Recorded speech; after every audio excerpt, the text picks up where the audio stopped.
So hello everyone, welcome back to another video. তো 12 বছর পর ফাইনালি দেব এবং শুভশ্রীর অডিয়েন্সের জন্য এটা একটা খুবই ভালো খবর যে ফাইনালি তাদের সিনেমা আবার বড় পর্দায় মুক্তি পেতে চলেছে।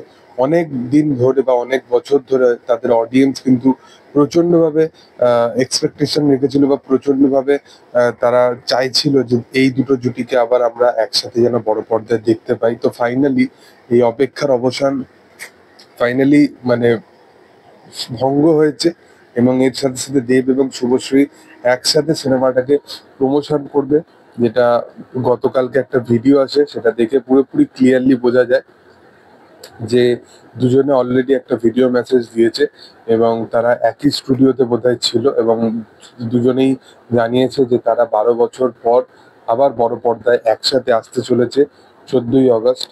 তো ধূমকেতু ফাইনালি যে রিলিজ হচ্ছে, এটার থেকে বড় খুশির খবর আর কিছু নেই এবং তারা প্রপার ভাবে সিনেমাটাকে প্রমোশন করবে। কারণ যদিও বা তুমি দেখো এর আগে প্রিভিয়াসলি অনেক ইন্টারভিউতে দেবদাকেও বা শুভশ্রীকেও বারংবার কিন্তু ইন্টারভিউতে বলতে দেখা গেছে যে ধূমকেতু হচ্ছে তাদের কেরিয়ারের এমন একটা সিনেমা ছিল যেটা বলতে পারো কেরিয়ার বেস্ট সিনেমা। মানে এরকম সিনেমা বা এই সিনেমাতে এতটা পরিশ্রম তারা করেছিল যেটার জন্য মানে এফার্ট আর অন্য কোনো সিনেমায় এতটা এফার্ট দিতে হয়নি। বাট সেই সিনেমাটা কখনো অডিয়েন্সের কাছে আসেইনি। তো সেই কারণবশত তাদের ওই যে একটা মনের মধ্যে দুঃখ সবসময় রয়ে যায় এবং দেব শুভশ্রীর করা শেষ সিনেমা এটাই ছিল। তো ফাইনালি সিনেমাটা আসবে আসবে করে এত বছর পোস্টপন্ড হয়, দেবের সাথে একটা কন্ট্রোভার্সি চলে রানা সরকারের। তো ফাইনালি সে সমস্ত কিছু মানে বাধা বিপত্তি সরিয়ে দেব এন্টারটেইনিং ভেঞ্চার্সের হাতে এই সিনেমাটাকে তুলে দেয় এবং তারা এই সিনেমাটাকে প্রপার ভাবে বড় পর্দায় মুক্তি দিতে চলেছে। একদম প্রপার রিলিজ ডেট পেয়েছে সিনেমাটা 14ই আগস্ট, যেখানে কোনো বাংলা তো বড় সিনেমা নেই এবং হিন্দি সাউথের ওয়ার 2 বা তোমার এই সিনেমাটা আসছে, কুলি সিনেমাটা আসছে।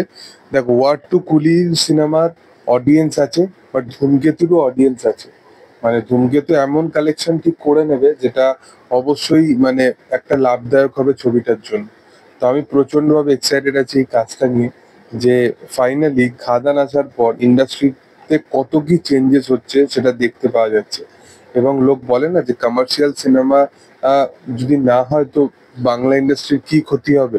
এই জিনিসগুলো এই জিনিসগুলো একটা সিনেমা কমার্শিয়াল সিনেমা এলে যে কতটা কি গেম চেঞ্জ করে দিতে পারে, আজকে তার সবচেয়ে বড় প্রমাণ হচ্ছে খাদান সিনেমাটা। খাদানের পর রঘু ডাকাত আসছে, খাদানের পর ধূমকেতু আসছে, খাদানের পর খাদান 2 আসছে, দেবকে আবার পুরনো শেপে ফিরে পেতে দেখা যাচ্ছে। তো এরকম মাল্টিপল জিনিস এবং ইভেন তুমি খাদানের পর দেখো বাংলায় কিন্তু কমার্শিয়াল সিনেমার যে রেশিওটা সেটা কিন্তু একটু হলেও বেড়েছে। যারা একদমই বানানোর যে প্রকল্পটা সেটা বন্ধ করে দিয়েছিল, তারাও কিন্তু এখন রিস্ক নিতে চাইছে। দেখার যে আপকামিং দিনে কি হয়। তবে তোমাদের কি বক্তব্য অবশ্যই কমেন্টে জানাতে পারো। ভিডিও ভালো লাগলে অবশ্যই লাইক করো, শেয়ার করো, সাবস্ক্রাইব করো চ্যানেলটাকে এবং পাশে থাকা বেল আইকনটা অবশ্যই প্রেস করে দিও। Thank you all, by.